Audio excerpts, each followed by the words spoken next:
तो गाइज़ आज का हमारा टॉपिक है उद्दीपन परिवर्तन कौशल, स्टिमुलस वेरिएशन स्किल। आज हम देखेंगे उद्दीपन परिवर्तन कौशल में किस तरह से बच्चों को पढ़ाया जाता है। तो इसमें हम सबसे पहले उद्दीपन परिवर्तन का इंट्रोडक्शन देखेंगे, फिर उद्दीपन परिवर्तन के घटक देखेंगे, उसके बाद इसका एक लेसन प्लान बनाएंगे। तो सबसे पहले हम इसका परिचय देख लेते हैं कि उद्दीपन परिवर्तन कौशल है क्या। इस शिक्षण तकनीक के द्वारा एक अध्यापक अपने विद्यार्थियों का ध्यान कक्षा की गतिविधियों की ओर आकर्षित एवं केंद्रित करता है। शिक्षक अलग अलग उद्दीपनों के द्वारा स्टूडेंट्स का ध्यान क्लास में लगाए रखते हैं। अध्यापक ध्यान केंद्रित करने हेतु उपयोग में लाए जाने वाले विभिन्न उद्दीपनों के प्रयोग में अपेक्षित परिवर्तन लाने में अधिक से अधिक सफल हो सकता है। क्लास में बच्चों से भी एक्टिविटी करवाते हुए पढ़ाना, जैसे कि बीच बीच में उनसे भी सवाल पूछना, पूरी क्लास में घूम घूम कर पढ़ाना, कभी सीरियस होकर कभी फ़नी वे में पढ़ाना। बच्चों को क्लास की एक्टिविटी में ही इन्वॉल्व रखना चाहिए, उन्हें बोर नहीं होने देना चाहिए। यही उद्दीपन परिवर्तन कौशल का उद्देश्य होता है। तो अब हम देखते हैं उद्दीपन परिवर्तन कौशल के घटक। हमारा सबसे पहला घटक है शरीर संचालन, बॉडी मूवमेंट। क्लास में पढ़ाते समय टीचर को एक जगह खड़े होकर नहीं पढ़ाना चाहिए, बल्कि पाठ की घटनाओं के अनुसार इधर उधर चलकर हाथ पैर हिलाकर पढ़ाना चाहिए। घटना के अकॉर्डिंग पॉज देकर खड़े होना चाहिए। अब इसका दूसरा घटक है हाव भाव, गेस्चर। हाव भाव मतलब अशाब्दिक संकेतमय भाषा से है। जहाँ लगे वहाँ हाथ पैरों के फेस के एक्सप्रेशन भाव व्यक्त करके समझाना चाहिए, तब हमारा ये घटक लगता है। तीसरा घटक है स्वर में आरोह अवरोह, चेंज ऑफ वॉइस। ये एक तरह का वाक् स्वरूप परिवर्तन है। इसका मतलब शिक्षण व्यवहार से है, जैसे कई जगह पर आवाज़ तेज़ करनी पड़ती है तो कई जगह पर धीमी। आवाज़ के उतार चढ़ाव से इस घटक का संबंध है। इसका चौथा घटक है केंद्रीकरण, फोकसिंग। इसका संबंध व्यवहार क्रियाओं से है। व्यवहार में बदलाव कर शिक्षण बिंदुओं पर स्टूडेंट्स का ध्यान केंद्रित कराया जाता है इस घटक के द्वारा। पांचवा घटक है अंतर्क्रिया शैली में परिवर्तन, change in interaction style. Class में चल रहे इंटरेक्शन वार्तालाप में परिवर्तन, जैसे टीचर का किसी एक स्टूडेंट से वार्तालाप इंटरेक्शन, टीचर का पूरी क्लास से डिस्कशन इंटरेक्शन, या तो स्टूडेंट का आपस में एक दूसरे से इंटरेक्शन। छठा घटक है मौन विराम, पॉज। क्लास में पढ़ाते समय हमेशा बोलते ही नहीं रहना चाहिए। टीचर को कई बार मौन का भी धारण कर लेना चाहिए, जिससे स्टूडेंट का इंटरेक्शन ध्यान उस पर केंद्रित होता है। सातवां घटक है मौखिक दृश्य बदलाव, ओरल विजुअल चेंजेस। इसमें किसी दृश्य द्वारा या तो बोलकर कोई वास्तविक क्रिया का प्रैक्टिकल करवाया जाता है। आठवां और आखिरी घटक है विद्यार्थियों का क्रियात्मक सहयोग, physical involvement of the students. इसमें क्लास के कार्यों में टीचर्स को जब भी स्टूडेंट्स की हेल्प लगती है तो उनका इन्वॉल्वमेंट लिया जाता है, जैसे कि क्लास में ब्लैक बोर्ड पर लिखवाने के लिए स्टूडेंट्स को बुलाना, सवाल हल करवाना, एग्ज़ाम में उनकी हेल्प लेना। इस तरह की क्रियात्मक जो इन्वॉल्वमेंट होता है वो स्टूडेंट के द्वारा करवाया जाता है। अब हम उद्दीपन परिवर्तन कौशल की एक पाठ योजना बनाते हैं।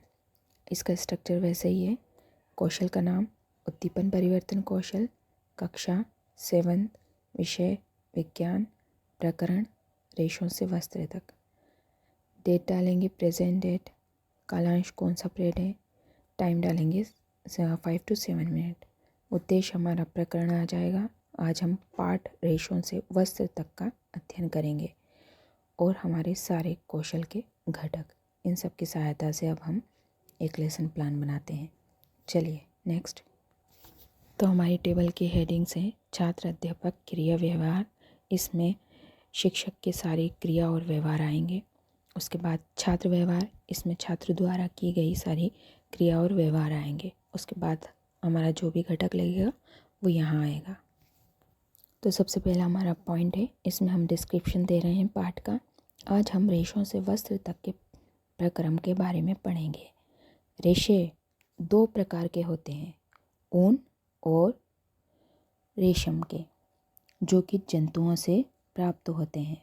इसमें हमारा पहला, दूसरा व तीसरा घटक लगा।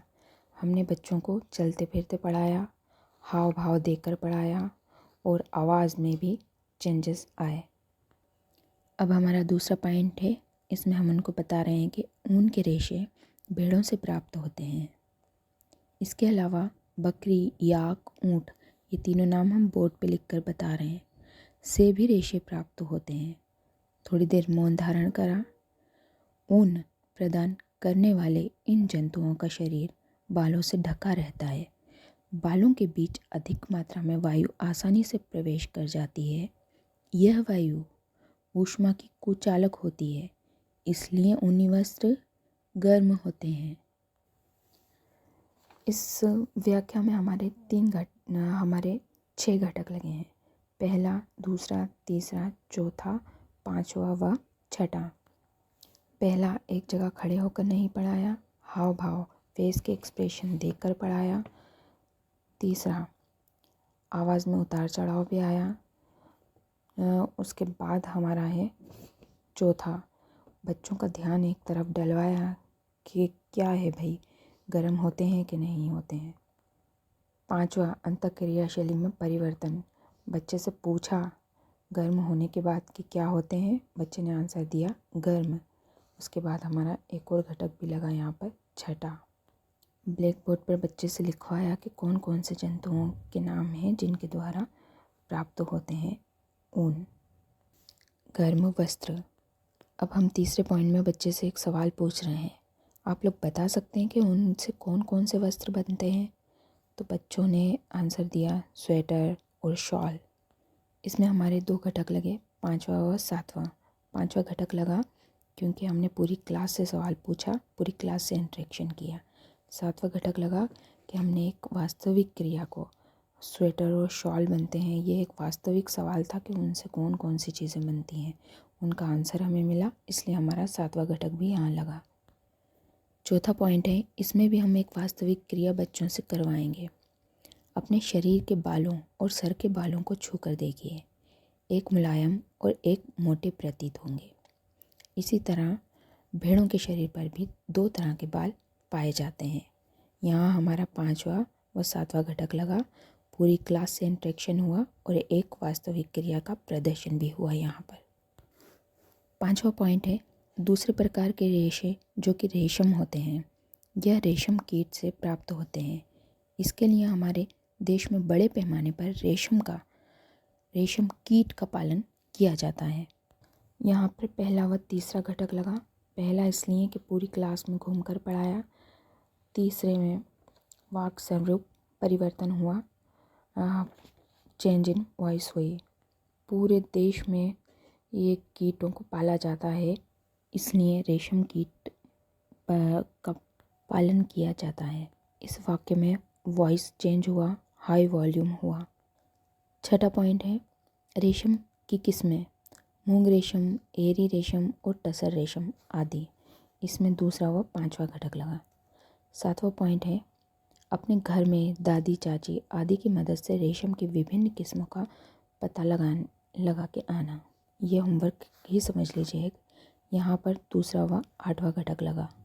दूसरे घटक में हाव भाव एक्सप्रेस किए और 8वें घटक में हमने विद्यार्थियों का क्रियात्मक सहयोग लिया पता लगाने में।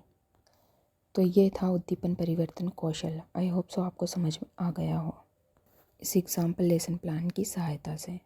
अब नेक्स्ट वीडियो में हम इसके आगे की स्किल के बारे में बताएंगे।